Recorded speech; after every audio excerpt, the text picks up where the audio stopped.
Somebody's money I you have the playing with. biggest. I have my biggest pet peeves are with lenders and LOs, loan originators, who, when they get bad news, they bury their head instead of reaching out to the That's what it realtor. was. Yeah, That's what it was. I'm like, we can fix this together. correct. That's the whole point of us working. That's correct. And they don't see it that way. And I don't know why. If a problem comes up, you should be the first person I call so that you're not blindsided. Because if I call the client 1st, they're going to call you immediately. I'd rather you be in on it with me and we try to figure out how to approach it together. And I think that's where a lot of lenders mess up.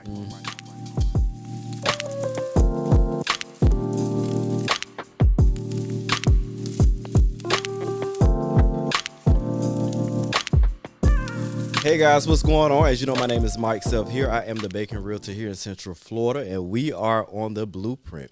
Today, I have a special guest with me, and I am honored to have this guest, and it's full circle how he's actually sitting here with me now. I have Mr. Ted Bogert. Hi, Ted. How you doing? I'm great. How you doing, Mike? Thanks for having me. Good. Thank you for coming. How's everything? How's Everything life? is so good, and it is full circle, right? I mean, what a small world that it's you and me on this podcast after we did one 3 years ago. Absolutely, absolutely. So, fun fact, we did a podcast. It had to be, well, it was June, of course, June of 2020. We did a Juneteenth podcast, which thank you again for that podcast. That was very, very necessary. At the time, everything was going on, and a lot of people don't know about Juneteenth. Hardly anybody was getting out in June of 2020, and so it was great and an honor to have you guys on there. It was on my podcast. It was awesome. No, absolutely. So we're going to actually get into a little bit about you because not only did you do that for our culture, you're actually involved in a lot. I saw you were involved with something with the LGBTQ. I am. I think it was something with cancer as well, right? I am. It Yes. seemed like you're a huge feminist because it's a women's something you were part of. Absolutely. So Women's yeah, Council. go give us talk your Gonna your talk a little stuff. bit. Yeah. Obviously, I'm Ted Bogert. I have 30 plus years experience in real estate. I'm terrible about talking about that. That's why I love to focus on my podcast. I have my own show called The Ted Show. I know, super original, but at my age, it's the only thing I could remember. And the whole show started because I got tired of people asking me what I did. They thought all I did was sip cocktails and hold court up at the Citrus Club all day long. They had no there's idea nothing what I wrong with did that, for though. work. There is nothing wrong with it. But I'm like, all right, I got to talk a little bit of business. And I'm so active in the community, have a passion for giving back in the community. So I started spotlighting a lot of people. So in addition to being a mortgage banker, I have this podcast that's at 1,600 plus episodes and going into its 7th year. So Nice. Congratulations. thank you very much. Congratulations. Thank you very much. But I love the community. Like you, I love to give back. I like to get involved. So if I can be part of the Women's Council of Realtors or the LGBTQ plus Alliance, or I can do a show on Black History Month or Juneteenth, anything that I can do to bring awareness to an audience that might not be aware of what else is going on outside their own little mind. Okay. And I love it. I love it. Now, also before we begin, I do want to touch on one thing because, which I'm not going to go too hard in on you, but you try to outshine me. There is with what no you got outshining on. you Like, today, I my mean, friend. look at this. I wish. Can y'all see the whole outfit? Can they see? No. Okay, we're gonna have to put up your foot or something. Like Those just, boots are insane. Thank you. But no, I love what you have on. I mean, Thank you're you. always looking amazing. Thank So you. where do you get your style from? What is your So influence? I got to give all credit to my wife. My wife, Really? my wife Stacy, almost 34 years. Married. Okay. She buys all the clothes. Really? And she lays them all out for me every night. So she's your personal stylist. Yeah, I don't have the style. I know I like I see what you have on and I like that. I could never pick that out. She Okay. picks everything out. She matches it. She gets Okay. the shoes, the socks. All I have to do is pour myself into a pair of jeans and hope for the best. So she's amazing, but thank you. Well, thank you, wifey. Yes, We appreciate absolutely. it. Big we thanks. appreciate it. Is there anybody that inspires you though with style? Is there anybody, like one particular style that you're like, oh, I wish I could have? I that? like bold and colorful. Okay. I'm not really a black suit, dark, kind of traditional dresser. I like things, obviously, if you saw my shoes, that's bright. And we joked earlier that I think I took them from Michael Jackson's closet. I mean, I like anything that's out Yeah. there. I don't know about a particular stylist, but I do know that anything with color in it, I'm a big fan of. Okay, perfect, perfect, perfect. I know one of my favorite is either with three. I have Miguel, Prince, and Lenny Kravitz. Understood why. Prince Yes, was always out there, and I love yes, that about him. I love, again, colorful purple. Purple was his color, right? yes, yes. And the way that you put yours together, though, like I couldn't pull that off. First of all, I couldn't wear that jacket because I'd be sweating. 'Cause that's what happens at my age. But you put it all together, and I think that's a lot of guys, especially, are afraid to step outside their comfort zone when it comes to fashion. Yes, And I'm absolutely. not afraid at all. And that's what fashion is about, being fearless. That's correct. Being fearless. I like You are that. I fearless. like Fiercely. that. We are both fiercely fearless. I love it. Okay, well, let's get started. All right, let's do it. You're in the industry. Yes. And you stated what you do. What exactly introduced you to this industry? How did you get into it? So I got my master's degree at UCF in healthcare administration. I thought I wanted to be a hospital administrator. Okay. And I realized early on that that would not support my lifestyle of travel and having a family. So my father-in-law was a State Farm agent, and he introduced me to insurance. Okay. And from insurance, I went to title, and from title, I went to mortgage. And so I've always had a passion for everything around real estate because I love entrepreneurs, and most people in real estate have to be entrepreneurial. You're your own boss most of the time. And I just love the fact that you could determine your own destiny, and your own earning potential was all up to you. And I loved that challenge about it. I think the people are fascinating. We could talk a lot about that, the people in it and the people that we serve. But that's how I got in. It started in insurance and just led to mortgages. Okay. So you've been in it for 30 plus years. I have. What actually, what keeps you in? What's your drive to actually stay that long? Because I've been on it for 3, and my hair is about to fall out now. Well, yeah, these are not implants, the hair. But I understand it because it's a frustrating, yet you have a love-hate relationship with anything real estate. I love the people part of it. I'm not a transaction-oriented person, so I have a team that helps me from the nitty-gritty paperwork, so I get to do wonderful things like be on your podcast and work with people in the community like the Alliance for the LGBTQ+, and work with groups. I get to do all the good stuff that is giving back and more ethereal. And I still get to make money from the mortgage transactions without having to do the actual transaction itself. So I love the people part of it. I love when people find their dream home and I help them do that. I love that kind of relationship. Okay. Okay. So you kind of gave us a little purpose of why you're in it. And you actually kind of touched on something that's very important. So for any agent that's actually in this, at least for me, my understanding, when it comes to being a realtor or in mortgage, the whole point is to learn your industry to get out of production. That's something that you've done and you've conquered. So congratulations Thank to that. you. That's huge. I think that's a good place for people, like a good goal for realtors and mortgage people and anybody in the industry to have. You have to find your passion. If your passion is numbers, then I could work great with you all day long because my passion is not numbers. My passion is people. But you have to have a balance. You have to figure out what your passion is in this industry and then go for it. But yes, I know a lot of realtors. I just interviewed some on my podcast, and their goal is to get out of production and spend their entire time team building and giving back to the community. And I think that would be my ultimate goal if I was in their shoes too. Okay. No, absolutely. Absolutely. That's actually one of my goals. I have 2 different businesses, and I actually want the same model for both. Love it. Yes. You're the baker realtor. The baking realtors. The baking realtor. I love that. Yes. I love that. Yes. So I have to get you some cupcakes after the I would love some cupcakes. Never shy away from those. So as far as when it comes to this market, because I know we were speaking about it briefly before we actually had this conversation, thankfully, this last year was nothing like 2008, but it scared us. It did. It was very rocky. I kind of got nauseous a little bit. We all did. I didn't know what was going on. So during that, I said, did you face any unforeseen challenges this year? And if so, how did you handle them? I didn't expect it to be as the transactions were taking longer this year. I didn't see a decrease in people who wanted to buy and sell. I just saw people taking longer to make the decision and then it being a longer process to get them approved on the mortgage side. I also wasn't expecting so many people to drop out who I think came into the industry, both of our industries, as order takers, and they had no idea how to generate their own business. I'm thankful that they got out and bless and release. I want them to go find what they should be doing. I think, but I was surprised at how many people really didn't know how to generate business and maintain relationships.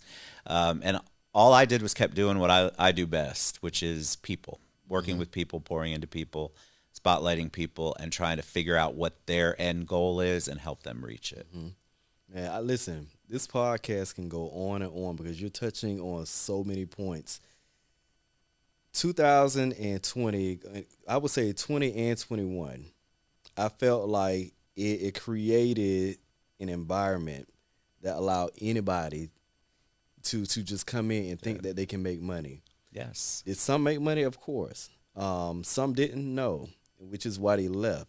But it became so easy for some because they didn't know how to actually get their leads and contain them. That's right. So now, and on top of that, you can't really be a realtor or a mortgage broker or anything else like that without having the proper money management. So if you're making this money and you don't know how much you need to hold on to on top of paying taxes and everything, you're going to fall short. That's right. And a lot of people did. Yes. I forgot the actual number, but it was a huge number of how many people just nationwide just kind of let either their license lapse or they just say, I'm not doing this anymore. I heard something like 60,000 in this past year, or even maybe it's this last quarter. But I'm happy to see them go. Not because I don't want them to do well, but they didn't belong here in the first place. And I think that this is helping weed out the people who really belong in the long haul. They're playing the long game rather than the short game. Correct, because that also paints a picture of how agents are supposed to be, which is not. Agreed. So it's kind of fixing those negative actions of how sellers and buyers view us and getting back to how it needs to be. Agreed. So I like that. So I'm going to actually skip to this other question real quick. With that being said, because I know you were saying that it took a little longer for people to kind of make their decision or it took a little longer for the loans. When do you feel is the best time to buy? I know this is a common question. I know my answer, but I know this is. I think it's always the best time to buy. I think it's the best time for you to at least begin the process. What happens a lot, what I saw this past year, is people were expecting 2021 and 2020 process and payments and interest rates, and because they continued to wait even into 2023, they missed the boat. So much, yep. And so I feel like if you're even thinking about it, your best bet is to find a professional realtor and a professional mortgage person. Hello. And get with them and start the process so you understand the undertaking of it. Yes. So I believe people wait things out. Don't listen to the news. I encourage people this all the time. Do not listen to the news. I don't care what side of the fence you're on. Both of them, it's very negative as far as the housing market and this and that. There are still tons of transactions going on, and the longer you wait for it to be perfect, you're never going to find perfect. So my belief is it's always the right time. Correct. That's actually my answer. I tell people to buy when they are ready to buy. Yes. And if you're not ready to buy, I tell them to at least get ready. Yeah. Having that knowledge it's very upsetting when I have people that I've spoken to before and they didn't intake the information I gave them, and then by the time they get ready to buy, I'm like, okay, but I told you to do this. Yeah. I know. So there's a preparation. Unless you just have perfect credit and a lot of money, there's a preparation process to at least get you there. Everybody, I believe 100% that everybody is able to purchase something, but they have their own time that they can purchase. Correct. They do. And I feel like one of the best reasons, the greatest reasons why I'm happy that people have transitioned in our professions is because most of those people who have left were in it for the short game, and so they didn't like working with buyers or sellers that might be taking longer. They wanted that immediate gratification and immediate satisfaction of getting that check and all those checks every month, and they didn't want to work with people who may have credit that's a challenge or may not have gotten all the money down for a purchase. And I'm a big believer in that's how you build your pipeline. That's how you work with people. I work with people who are credit challenged. I will work with them all day long. As long as we're on a program, we will eventually get them to where they need to be. Correct. A lot of people in our industry don't like working with people like Correct. that. This is a relationship-based industry. It is. So I'm going to go back because you're touching on a lot of points. Like I say, this is good. I'm old. I have a lot of information in my head. So with dealing with this year, what do you feel like your prediction is for 2024? I think we're going to have an amazing year in 2024. I believe the interest rates, you're going to see those creep back down. The Fed's already kind of signaled that that's going to happen. You're going to see a little bit of a refi. I wouldn't call it a boom, but you're going to see more people in the refi because they bought at the higher interest rates, and now they're going to be a point or so below, and there's no reason for them not to refi if it's the right situation. I work a lot in hard money as well, and I have seen nothing but an uptick in purchasing investment properties, and I think you're going to see a lot of people spending their money on investment properties too and building that generational wealth. So I feel super positive about 2024. Okay. How about you? Honestly, I feel the same. Just looking at the trend and just seeing what's happening now before this year ends, I feel like it's kind of setting the tone of what can happen next year. But now what I have been, and which is why I've been telling people too, buy when you need to buy, or buy honestly right now. Because if you would have bought already, even with the higher interest rate, you would have at least put in enough money to be able, because just because you get into a home and if you're not at a certain percentage, you can't refi. That's right. A lot of people don't know that. So when you buy at a certain time and then you get that moment to refi, then you won, because not only do you have a lower price point, but now you can go in and get the interest that you want. That's right. The only scare I slightly have, which again, don't let it scare you, but is that people are going to be rushing so to try to get onto the interest rates to where they've missed out on having a good price for their home. Right. So this honestly is going to be a good time for sellers, because now we're going to be back at slightly. I'm hoping it's not going to be as crazy as it used to be, especially with this lawsuit that's going on. Yeah. But, it's going to be a slight bidding war for some of the houses. Sure. So you're not going to be waiting as long now when it comes to the loans. That's right. But it's going to be harder for some of the buyers that want to get certain homes, because now they're competing with other people. And so to those buyers, I think you need to have a plan, get with a mortgage person, get with your realtor, and start now on a plan. Like if you, people will ask me, well, Ted, I'm not thinking about it till August. I'm like, I have no idea why you wouldn't start now. Yeah. Why you wouldn't get pre-approved, why we wouldn't get you ready, so that we just have to continue to update what's in your file, and it makes your purchase immediate instead of us collecting it. God, Ted, I got to move before the kids go back to school in August. I'm like, well, we could have started this in January or February, and you'd be ready to go. Correct. And that also lets them know what they need to be doing with their finances. That's right. How much they need to be saving, how much they need to make, because one of the worst things to do now is shop for a home and you don't know what your buying power is. I know. I'm amazed that realtors will take buyers out for that.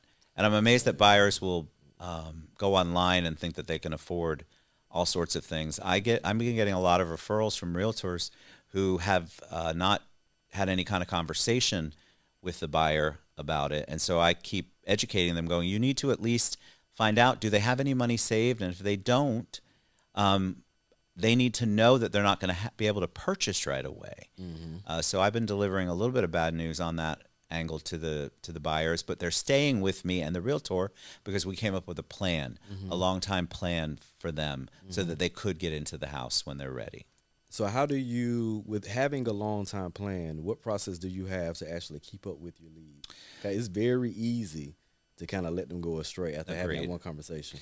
So if I refer them to somebody who does credit, they keep me in the loop on their credit and when their credit's ready. I have a CRM that I use, multiple CRMs actually. Okay. And so we do touch points. I do touch points throughout the year with them. If I see something's coming up, we touch them more than the 7 times a year. So if I have a buyer who comes to me and has a 620 credit score and no money down, we work with them, and I really do reflect with them and have some sort of meeting with them or call with them at least once a month. Okay. But we do emailing and texting in between. I think it's super critical to keep in touch with them because they will feel defeated. They're not making the progress they want. They're going to listen to the news, and we just try to keep them focused on the end goal. So realtors again. So just a little bit about me, Ted. I don't mind calling people out. It's actually Good. kind of fun for me. I like it. So agents, this is important. Keeping the relationship and keeping a structured system. You can't blame nobody else but yourself. All right. Agreed. All right. Agreed. Okay, so one of the biggest things that a lot of buyers are looking for when purchasing a home is incentives. Yes.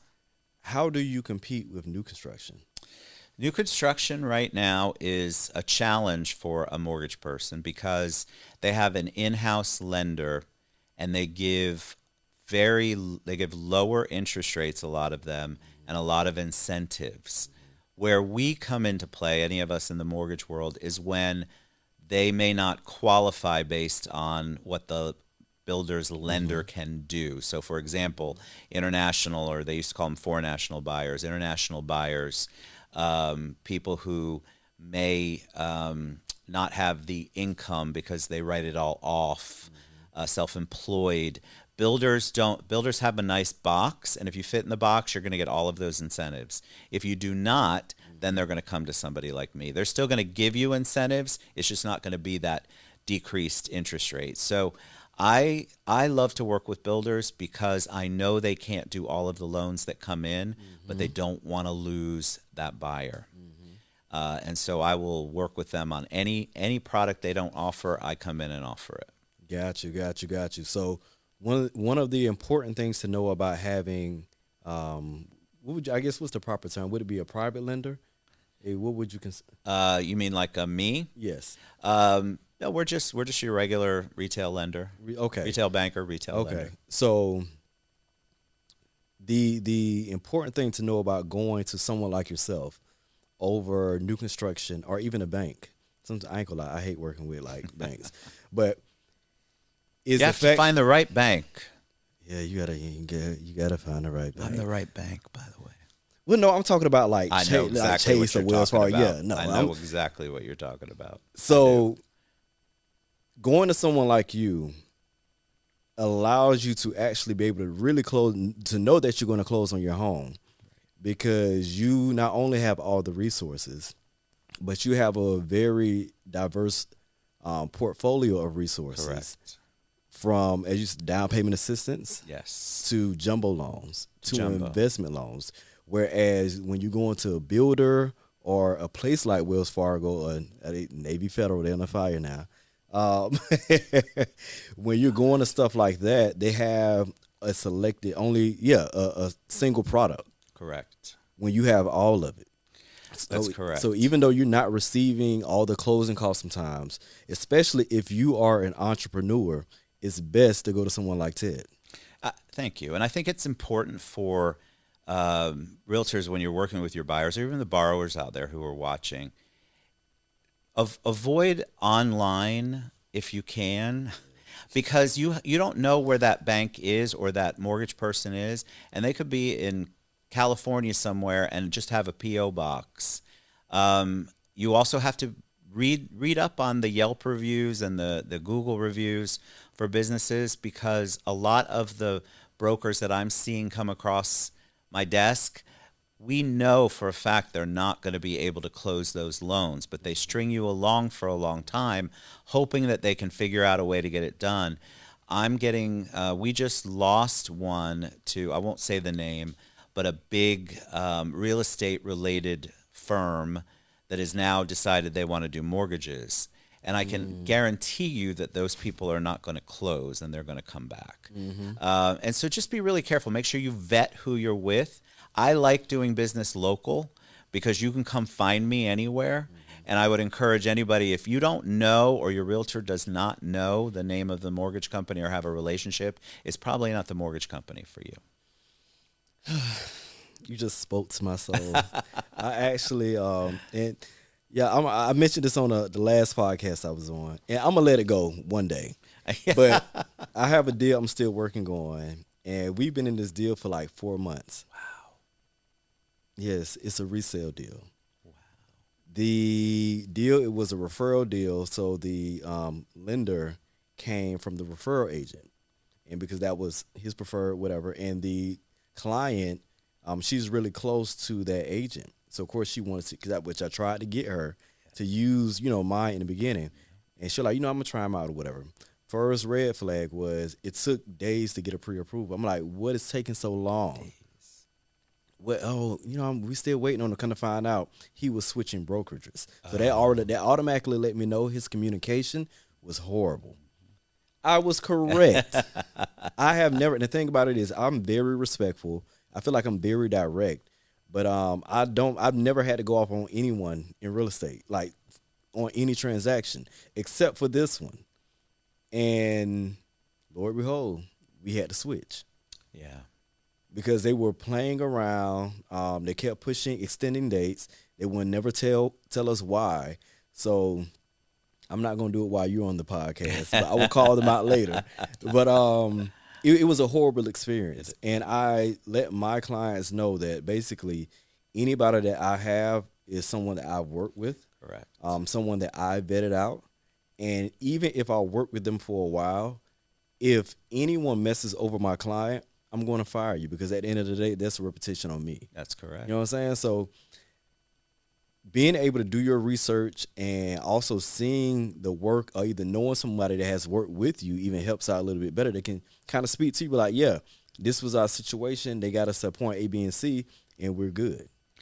If the communication is missing, it is the biggest red flag to me. That's somebody's money. I have you're the playing with. biggest.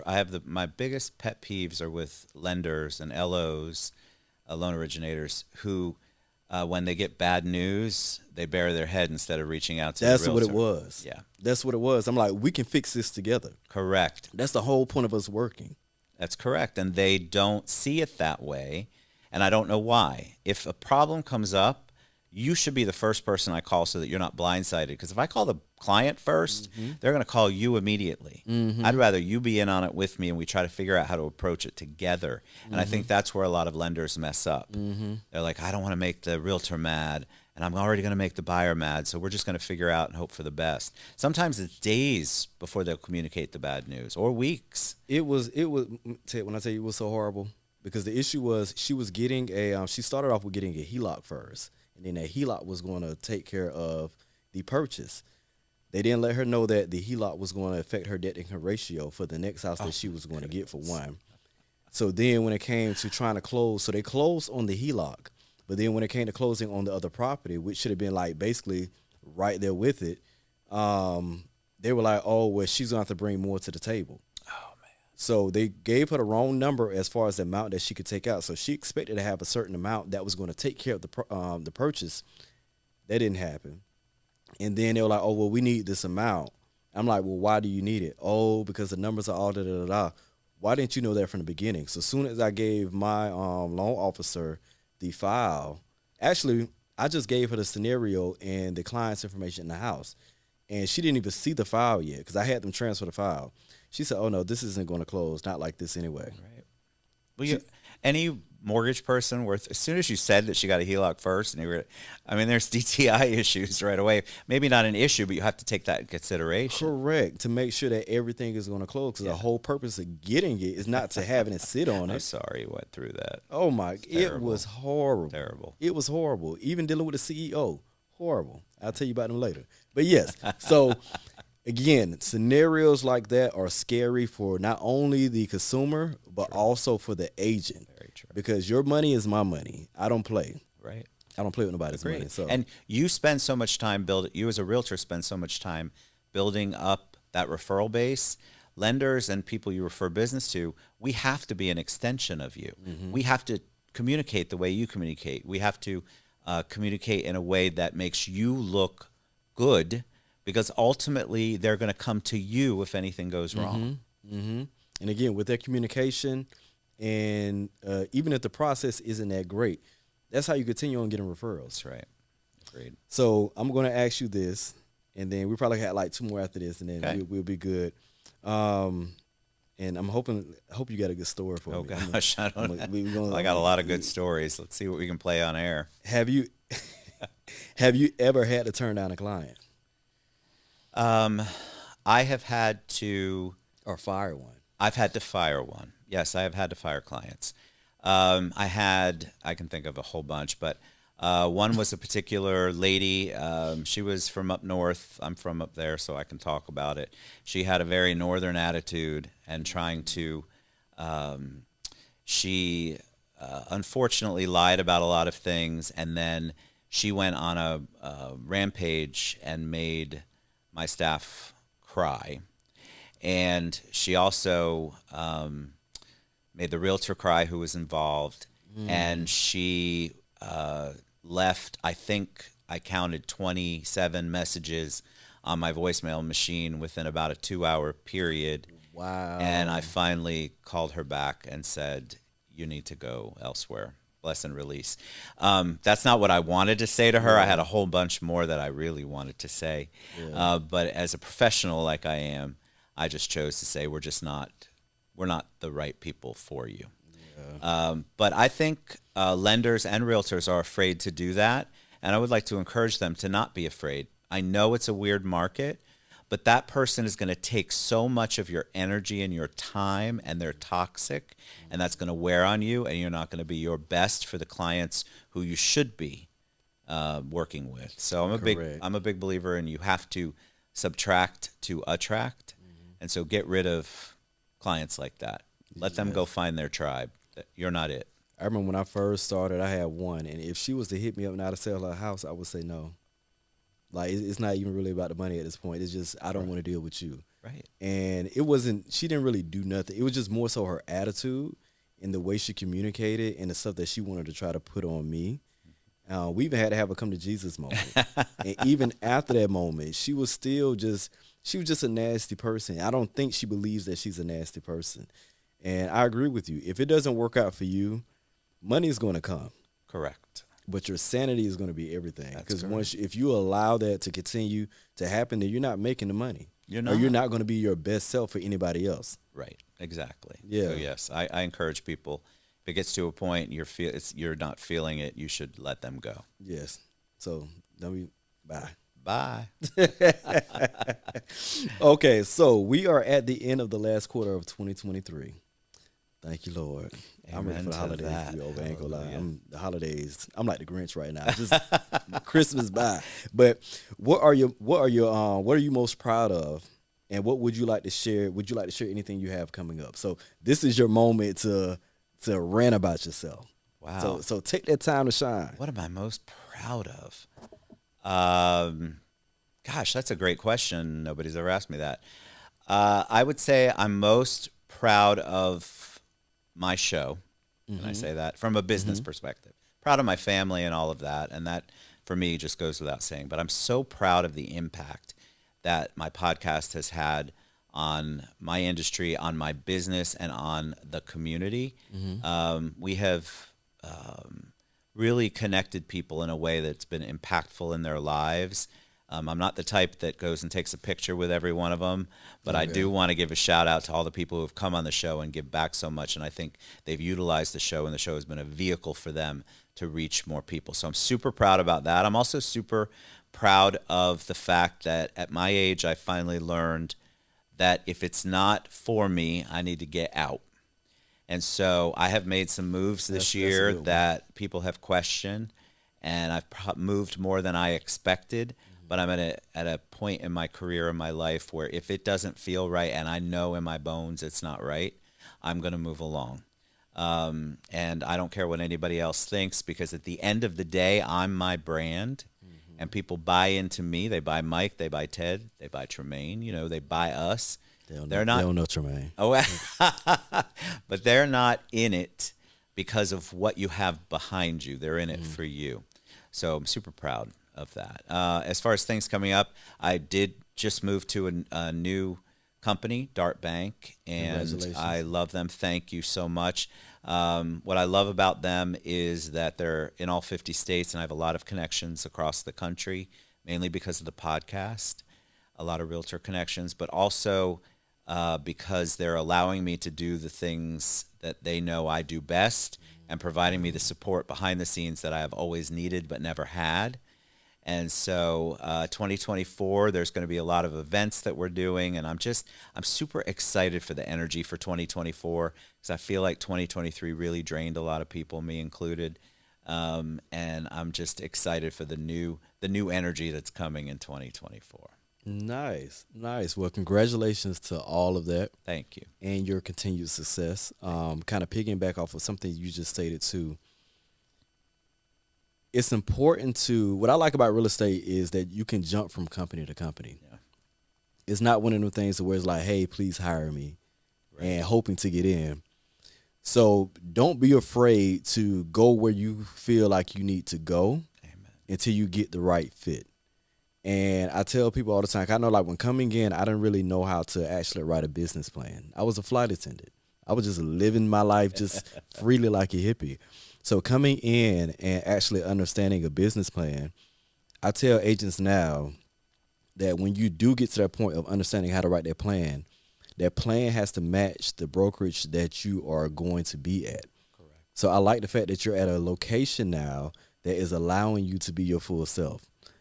That's the only way you can actually progress. I don't know how people, I suffered. I allowed myself to be convinced that it was just the industry or this is just the way things are. And over time, I've learned that I'm the one who's steering the boat.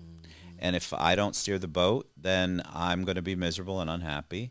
And I don't want to be miserable or unhappy. And none of you should want to be miserable or unhappy. Move if you have to. If it's not right, you know it. I guarantee you know it in your heart. So make the move and don't be afraid. And don't be afraid, like Mike said, to make multiple moves if you have No, to. absolutely. You are the star, not the broker. That's right. We're the star. All right. Any last final words for anyone? No, thank you so much for having me on, to both you and Tremaine. I appreciate it. This has been awesome. I love the energy, and I think it's so important to affiliate yourself with people that you feel good being in the same room as. And I think we need to I'm going to spend a lot more time finding those people and making sure I keep them in my circle. Absolutely. I love that. I love that. Well, thank you again. Like I say, it was a true honor having you on. Hopefully we can have you on again later on. But guys, that is it. Before you go, leave your handles. Let people know how to get in contact with you. So my website is orlandomortgagemaker.com. I'm on all the social media, either under my name, Ted Bogert, and that's Bogert, or at the Ted Show on all social media platforms, even TikTok. Even an old guy like me can be on TikTok. You doing the dances? I'm doing the dances. It's crazy. Nobody really wants to see that, but they get a good laugh out of it. But yeah, you can find me on all social media platforms. All right, perfect. Well, as you guys know, I am the Bacon Realtor. My information is already below as well. This concludes this episode. So if you would like to see more episodes like this, make sure you like, subscribe, and also don't be afraid to comment. We're not scared. We're not scared of you. Say what it is that you want to say. I'll bite back. But no, thank you again, guys. This was a amazing moment for me. It's a pleasure. I hope you enjoy your holiday. You too. Thank you. I hope you guys enjoy your holiday, and we are out. See you later, guys.